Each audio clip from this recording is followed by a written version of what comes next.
Amém? Saúde a igreja com a paz do Senhor. Amém? Amém. Amém? Amém. A Bíblia fala que onde estiver 2 ou 3 reunidos em nome de Cristo, Ele estará presente. Eu creio pela fé que eu estou aqui em nome de Cristo.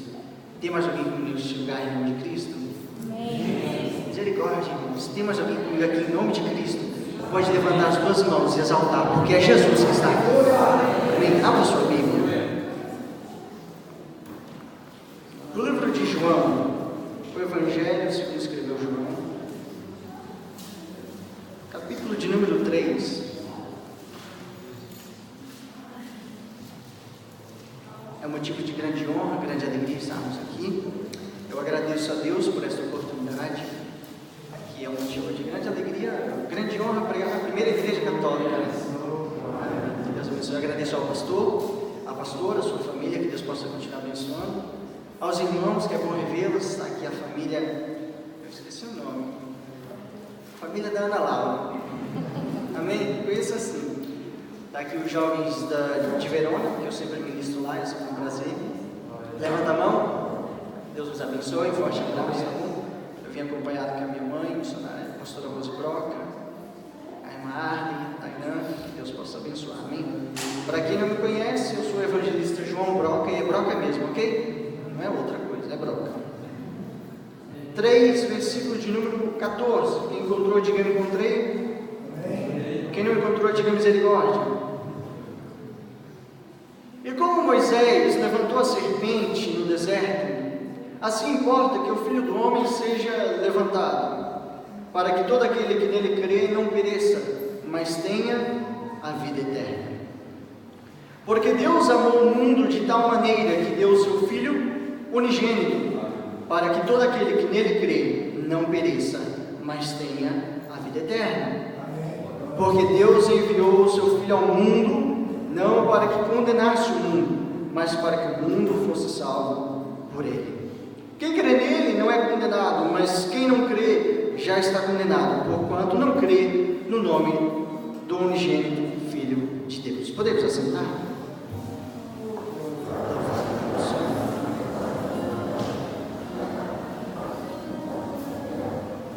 Quem está triste, diga amém.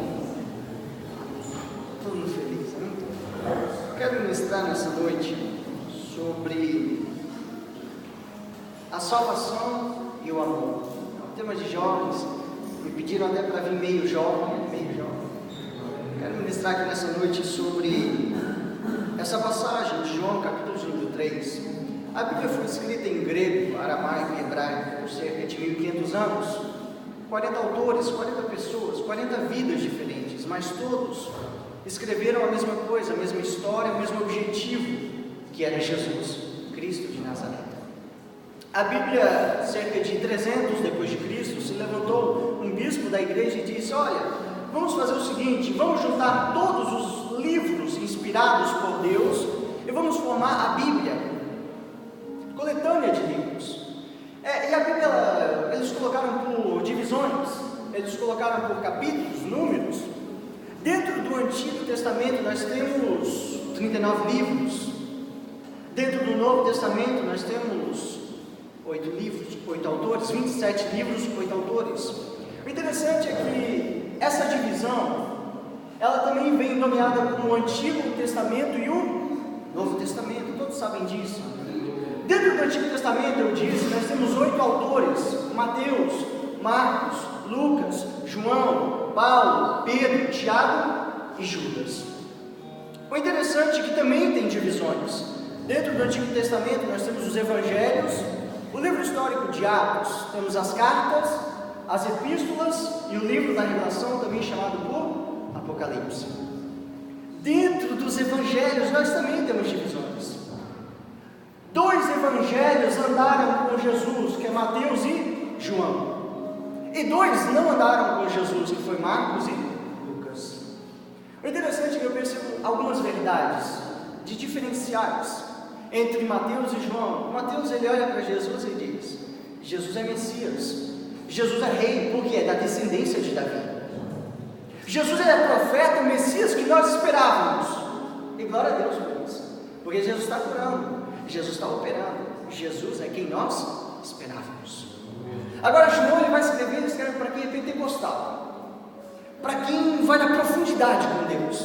Ele começa, nós vamos estudar aqui nos primeiros 3 capítulos de João. Ele começa dizendo: no princípio era o verbo, e o verbo era Deus, mas o verbo se fez carne.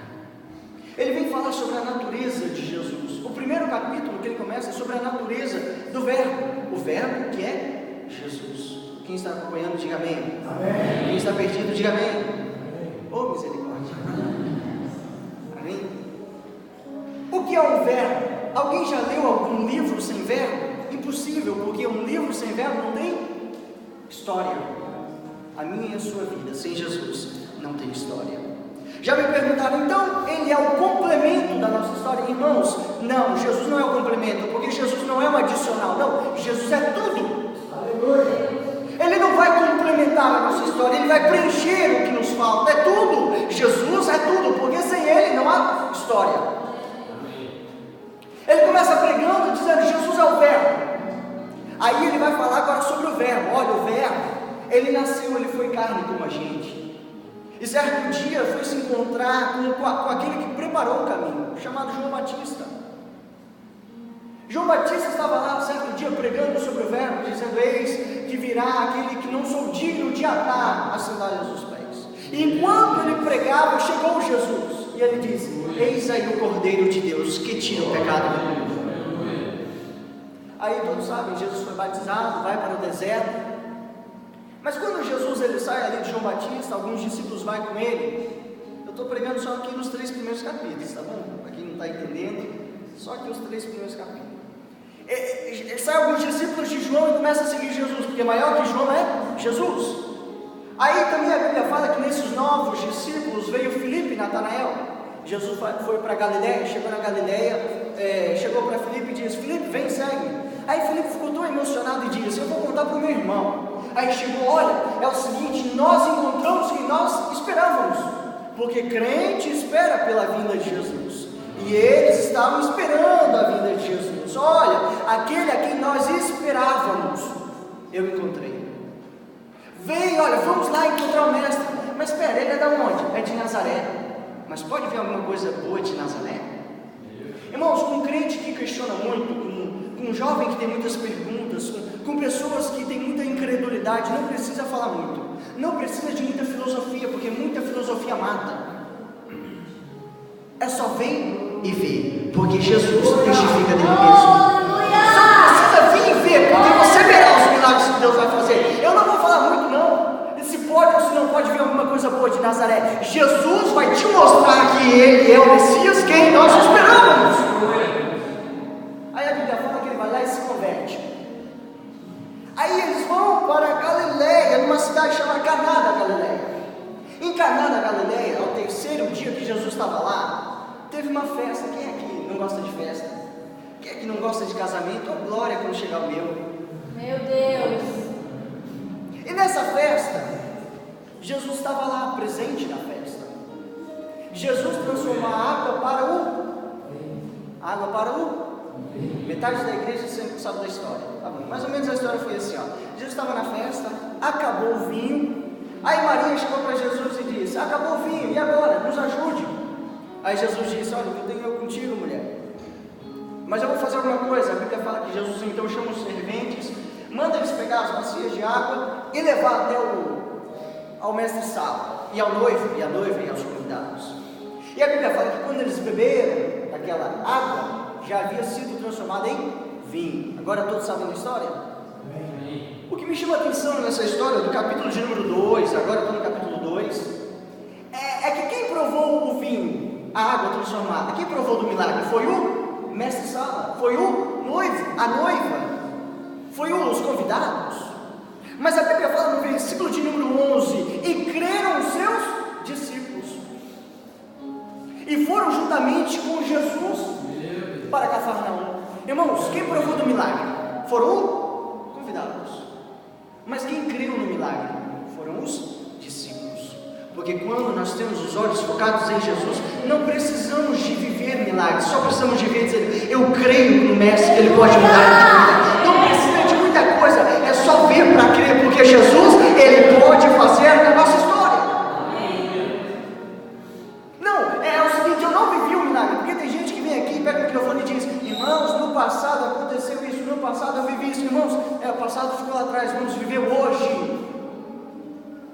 Eu ainda estou no capítulo 2, tá bom?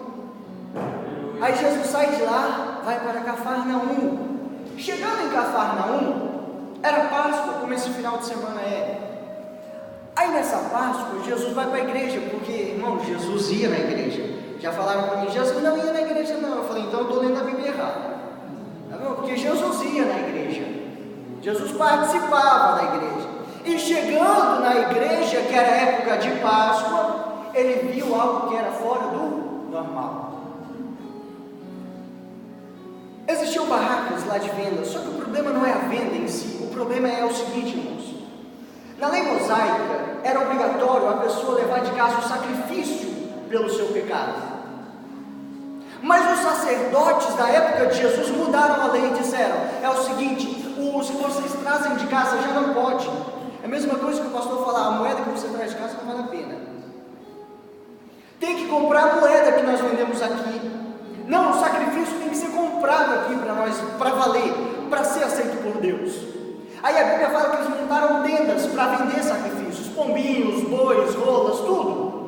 Só que pior ainda foi porque eles não aceitavam a moeda da época, de dracma, todas as moedas não valiam, eles não aceitavam. A única que eles aceitavam foi a que eles criaram, tetracma. Eles criaram uma moeda e supervalorizavam. Para quê? Ainda formaram uma casa de câmbio. Então a pessoa ia lá, tinha que trocar a moeda.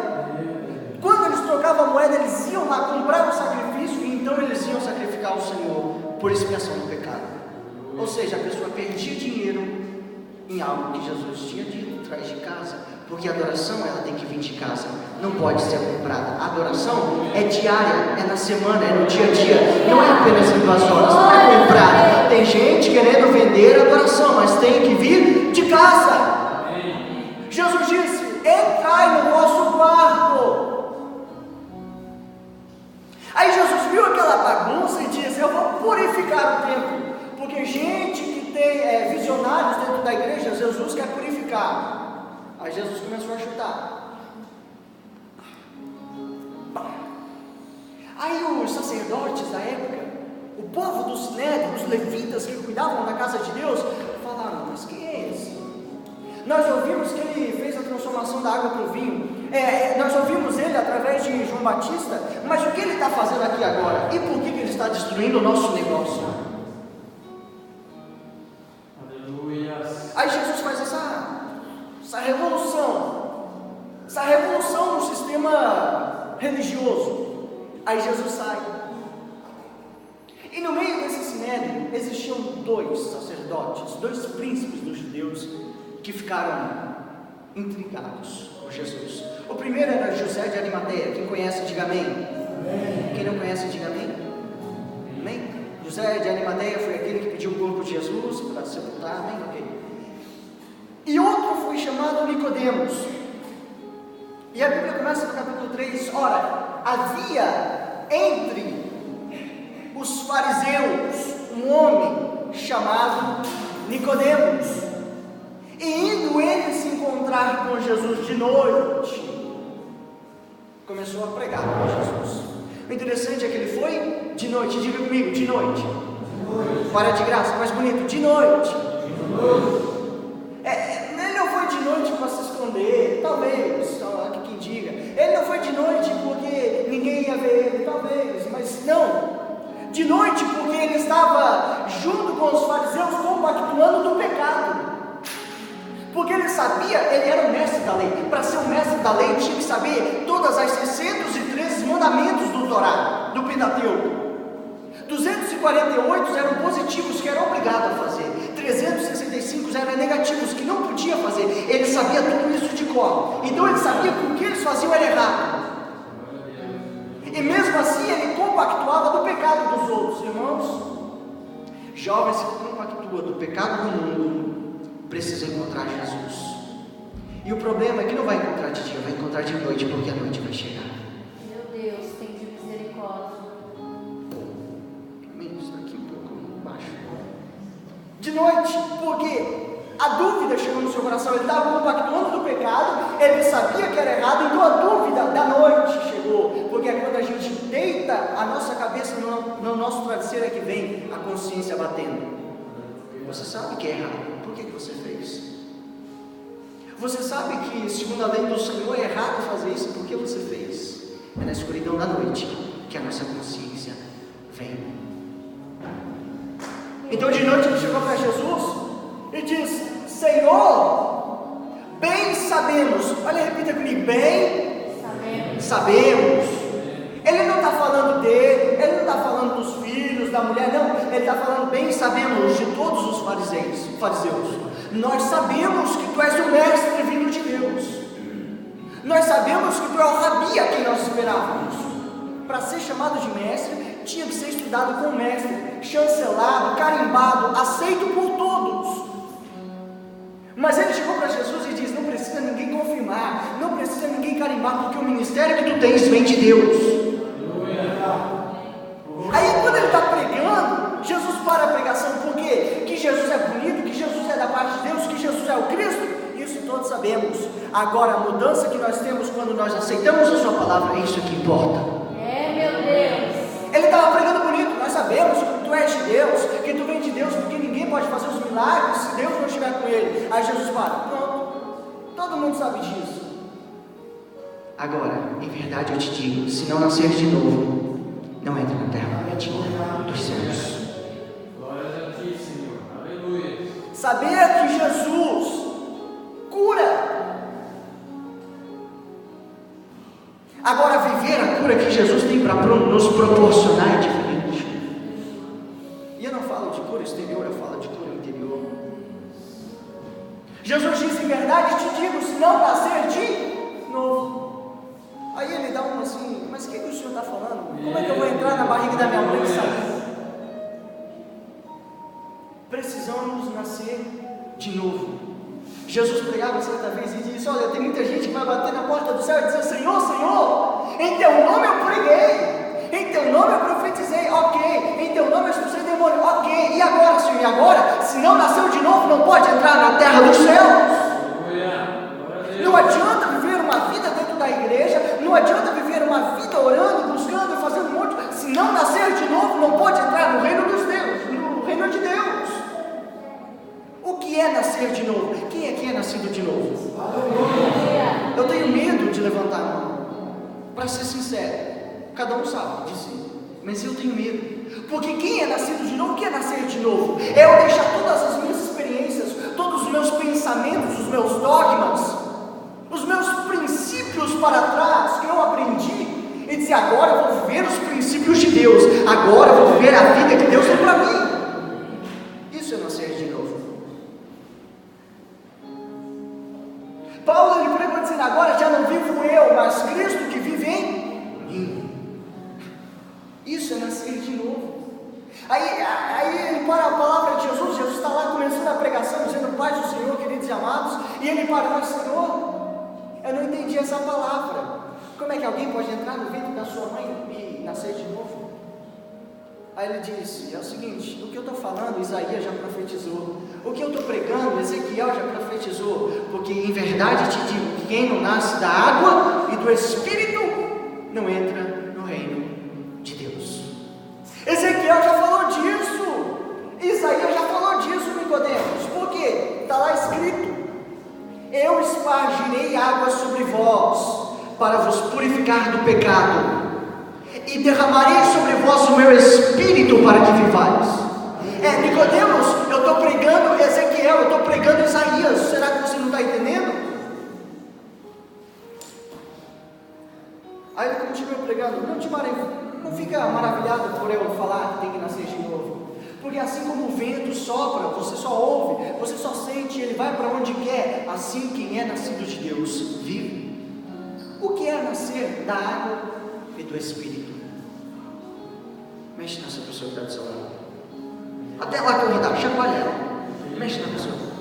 Pergunta: o que é nascer da água e do Espírito? O que é essa água? Será que é o batismo nas águas? O que é o nascer do Espírito? É o ser cheio do Espírito e falar em línguas? O que é nascer da água e do Espírito?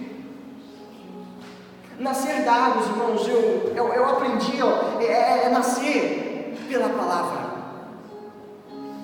João capítulo de número 15, Jesus pregava dizendo: em vós já estáis limpos pela palavra que vos tenho dito. Lá em Efésios capítulo de número 5 está aqui, olha, Cristo amou a igreja e se entregou por ela, para lavar com água pela palavra. 1 Pedro capítulo 1 diz, olha, sendo de novo gerados, nascidos de novo, não de semente corruptível, mas de incorruptível, que é a palavra de Deus. Nascer de novo é ter gosto pela palavra de Deus. Nascer de novo é dizer: Senhor, a tua palavra, Senhor, é lâmpada para os meus pés e luz para o meu caminho, Senhor. Guarda a tua palavra no meu coração para não pecar contra ti. Por que a palavra? Porque a palavra vem trazer o autoconhecimento do meu erro. Porque se eu não tenho conhecimento de que é erro, como eu vou saber? Como eu vou me arrepender se eu não sei que é um erro? Jovens, porque é um culto de jovens. Posso apertar? Posso? Amém? Até que ponto nós sabemos que é um erro, entre aspas, e não nascemos de novo? Até que ponto, quando nós estamos sozinhos, em casa, na escola, com os colegas, no quarto, no banheiro, com a namorada, até que ponto nós podemos dizer: eu sou nascido de novo? Até que ponto nós podemos dizer: Senhor, eu sei que é erro e eu não vou fazer? Porque quem é nascido de novo, ele sabe que é erro e ele não comete. Porque a pior coisa que pode acontecer é a pessoa se acostumar com o pecado. É dizer: não, tranquilo, é só um pecadinho, tem gente fazendo pior. É jovem, você podia trazer uma palavra top, maneira, mas eu quero levantar uma geração nascida de novo para pregar o Evangelho do Senhor. Aleluia. Nascer da água, da palavra. Jovens, temos que estar firmados pela palavra. João pregou dizendo: olha, jovens, vocês já venceram o maligno. Não, vocês não vão vencer, vocês já venceram o maligno, porque vós sois fortes. Vocês têm capacidade, mas é pela palavra de Deus. E pelo Espírito, irmãos, nós temos que andar no Espírito. Uma vez eu conheci um irmão, ele dava glória de manhã, ele dava glória no café da manhã, ele dava glória no almoço. Eu vi aquele irmão dando glória o dia todo. Eu falei: gente do céu, ele não para de dar glória, não. Eu falei: irmão, não para de dar glória, não? Não, porque o meu espírito está com o Senhor. Ele queria dizer assim: eu estou conectado com Deus, é o dia todo, não é apenas no culto, não, é o dia todo, eu estou conectado, por isso que eu dou glória. Uma passagem que me chama muita atenção é lá em Mateus capítulo de número 2. Jesus ele vai juntamente com os pais para Belém, para Jerusalém. E quando ele chega em Jerusalém, tem uma festa, a festa do ano da igreja. Aí quando termina a festa, os pais, Jesus, Maria e José, saem. Aí depois de ter andado quase um dia, eles lembraram que Jesus ficou para trás. Aí eles voltam lá e encontram Jesus pregando, ensinando os doutores e tal. Mas o que me chama a atenção é que eles andaram um dia sem perceber que Jesus não estava ao pé deles. Porque o foco estava na festa. O foco estava no cantor que cantou bonito. O foco estava no pregador que pregou bonito. O irmão que deu um testemunho e a igreja ficou lá no fervor, no manto, no mistério. Mas saiu e Jesus ficou para trás. E o pior, andaram no caminho de um dia e não perceberam que faltava a presença de Jesus. No Espírito, percebermos quando o Espírito nos fala, quando o Espírito nos direciona. Irmãos, eu vou ser bem sincero, essa palavra não é só para jovens, não. Aleluia. Aí a Bíblia fala que enquanto Jesus pregava, Nicodemos interrompia: mas Senhor, eu não estou entendendo a palavra, eu não estou entendendo a pregação. Aí Jesus dá um corte em Nicodemos. Nicodemos, tu és mestre da lei e não entendes o que eu falo? O que eles te ensinam lá? O que vocês andam aprendendo lá? Porque é o seguinte, eu estou te falando de coisas terrestres, Como é que eu vou falar das coisas celestiais se você não entende o que eu estou te falando? É necessário, Nicodemos, que o Filho do Homem seja levantado, assim como Moisés levantou a serpente no deserto para curar, para sarar as feridas do povo. Porque Deus amou o mundo de tal maneira que entregou o seu Filho unigênito, para que todo aquele que nele crê não pereça, mas tenha a vida eterna. Existe aqui um complexo, e eu quero fazer você me entender. Jesus começa pregando: quem não nascer de novo não entra no reino de Deus. Ok, aí ele termina a pregação dizendo: porque Deus amou o mundo. Aqui, em certas passagens, é o sistema, mas aqui não, aqui é as pessoas, ok? Por que Jesus começa pregando dizendo: tem que nascer de novo, e termina em amor? Porque Jesus ama aquele que pelo menos tenta, aquele que pelo menos procura nascer de novo. Não, olha, nasce de novo e você vai herdar a terra prometida, o reino dos céus. Porque Deus te ama, Deus te deu uma segunda chance. Essa moda que nós vivemos que é graça, essa moda que nós vivemos que é liberalismo, que nós podemos fazer, podemos pecar e Jesus vai nos perdoar. Irmão, Jesus perdoa, mas graça não é patrocínio para o pecado. Graça não é patrocínio para você pecar e dizendo: Jesus vai me perdoar. Mas a carne é fraca, e desde quando carne fraca é desculpa para você pecar? Paulo cantou dizendo e pregou dizendo: a minha carne está fraca, mas eu sei que a graça do Senhor, mesmo a minha carne estando fraca, ela vai me carregar na direção certa. Não é patrocínio para o pecado.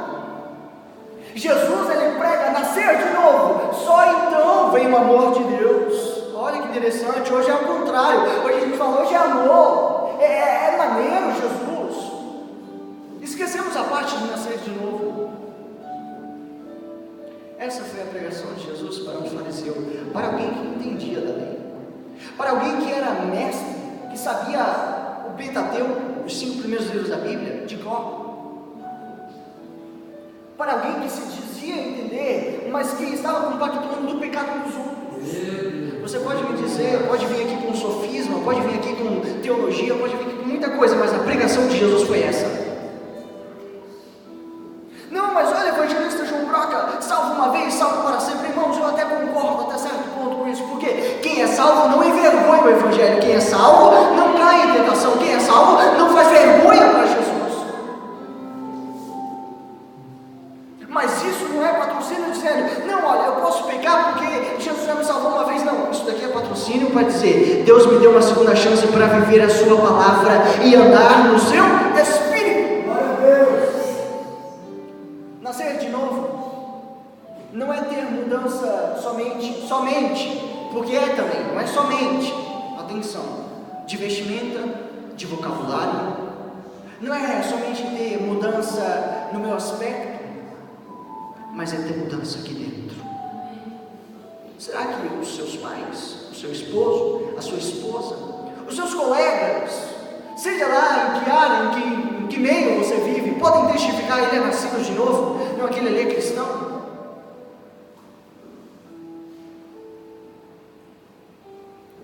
Eu posso ouvir um amém?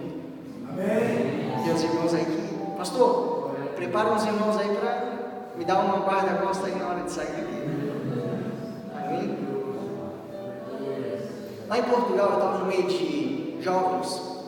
Irmãos, eu nunca me senti tão no meio do mundo como eu me senti no meio daqueles jovens. Falaram de tudo menos de Jesus. Falaram de tudo menos de Bíblia. Eu falei: Jesus, esses jovens aqui não são da igreja? Aí depois eu saio, tinha uma festa lá na igreja, eu falei: vamos pra festa, deixar os jovens aqui, porque eu com jovens eu sou assim meio... São poucos os que conseguem me atrair, digamos assim. Aí eu fui pro meio dos adultos, chegando no meio dos adultos, eu vi um irmão cantando uma jovem, eu falei: Jesus, que ponto que nós estamos? Eu não estou falando de um irmão solteiro, novinho, eu estou falando de um irmão velho, casado, dando em cima de uma jovem. Eu falei: ô Jesus, no meio da igreja. Que ponto nós estamos? Nós temos que cortar o mal pela raiz. Não podemos ficar tampando o pecado, tampando com a peneira. Nós temos que cortar o mal pela raiz. Tem que nascer de novo para levantar uma geração aqui em Laziz que é nascida de novo. Nós temos que nascer de novo para levantar um grupo de jovens abençoados. Nós temos que nascer de novo e mostrar a diferença entre o mundo e quem serve a Deus.